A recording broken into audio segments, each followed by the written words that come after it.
তো নমস্কার বন্ধুরা, আপনারা সবাই কেমন আছেন? আশা করি সবাই ভালো আছেন। তো আবারও এসেছি নতুন একটা ভিডিও নিয়ে। তো একজন বললেন যে আপনাদের পাখির 6 মাস ধরে পুষছেন, তো পাখিটি ছেড়ে দিলে আপনি বাইরে ঘুরে বেড়াতো। তো শালিক পাখি খুব ভালো পোষ মানে, যদি আপনি বাচ্চাবেলা থেকে পোষ মানানোর চেষ্টা করেন। যখন দেখবেন একদম ছোট্ট থাকে শালিক পাখি, আমার পুরনো ভিডিওতে গিয়ে দেখবেন, একদম ছোট্ট অবস্থায় যখন শালিক পাখি নিয়ে আসবেন, তখন সেই পাখি খুব ভালো পোষ মানে। তো সেক্ষেত্রে আপনারা সবসময় চেষ্টা করবেন ছোট পাখি যখন খেতে শেখেনি সেরকম একটা ছোট্ট পাখি নিয়ে আসে পোষ মানানোর, তাহলে সেই পাখি কখনো উড়ে চলে যাবে না বা পালিয়ে যাবে না। তো সেই পাখিগুলো খুব ভালো পোষ মানে।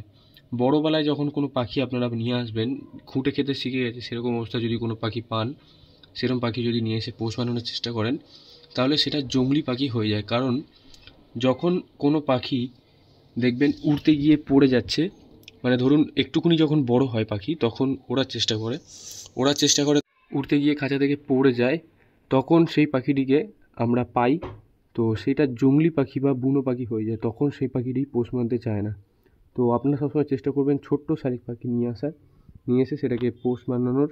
সেটা খুব ভালো পোষ মানবে, সেটা কখনো উড়ে চলে যাবে না। আর যারা যারা শালিক পাখি পুষতে চান, বৈশাখ জ্যৈষ্ঠ মাসে শালিক পাখির বাচ্চা পাওয়া যায়, তখন আপনারা খোঁজ করবেন, তখন শালিক পাখি পাওয়া যায়, তখনই সেই পাখি খুব ভালো পোষ মানে। বৈশাখ জ্যৈষ্ঠ মাসে শালিক পাখি খুব ভালো পোষ মানে, তখন আপনারা ওই পাখি নিয়ে এসে পোষ মানাতে পারেন। শালিক পাখি খায়, মেজ খায়, আর নানা রকম ফল আপনারা গ্রেড করে দিতে পারেন। তো ওরমভাবে দিলে আপনারা খেতে পারবেন, খাওয়াতে পারবেন। পাখিগুলোকে ওইভাবে দিবেন, ওইগুলো খেয়ে নেবে। আর বেশিরভাগ সময় ম্যাচ খাওয়াবেন। অনেকজন দেখেছেন শালিক পাখি যখন ছোট্ট অবস্থায় থাকে, তখন ওটাকে ছাতু খাওয়ানোর চেষ্টা করেন। ছাতু খাওয়ালে পাখিগুলো দেরি করে বাড়ে, ঠান্ডা লাগার ভয় থাকে। তো বেশিরভাগ পাখি ঠান্ডা লাগার ভয়ে আর ঠান্ডা লাগার ক্ষেত্রে মারা যায়।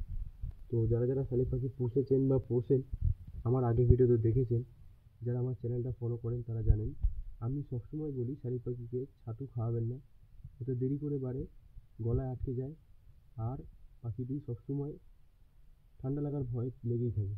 তো বেশিরভাগ পাখি ঠান্ডা লাগার ভয়ে মারা যায়। হঠাৎ করে দেখবেন একবার পাখি দুর্বল হয়ে গেছে, মারা যাচ্ছে। তো ওই জন্য চেষ্টা করবেন ম্যাচ খাওয়ানোর, তাহলে খুব তাড়াতাড়ি বাড়বে। আর একজন কমেন্ট করেছিলেন, যেটা বলছিলাম, উনি পাখিটি পুষতেন, এবারে ছেড়ে দিতেন, বাকি অন্য পাখিদের সাথে গিয়ে ঘুরে বেড়াতো, আবার চলে আসতো।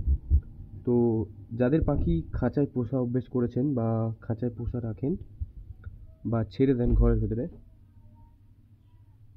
তাহলে তাদের পাখি সবসময় খাঁচার মধ্যেই পোষ মানানোর চেষ্টা করবে।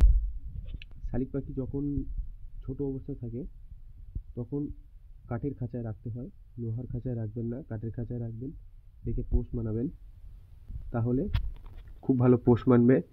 আর লোহার খাঁচায় রাখলে কেটে যাওয়ার ভয় থাকে, ওই জন্য আর কি লোহার খাঁচায় রাখে না। লোহার খাঁচায় রাখলে ঠান্ডা লাগার ভয় থাকে, সেই জন্য লোহার খাঁচায় রাখে না। কাঠের খাঁচায় রাখলে কাটার ভয় থাকে না, কাঠের খাঁচায় রাখতে গেলে ঠান্ডা লাগার ভয় থাকে না, ওই জন্য কাঠের খাঁচায় রেখে পুষতে হয়।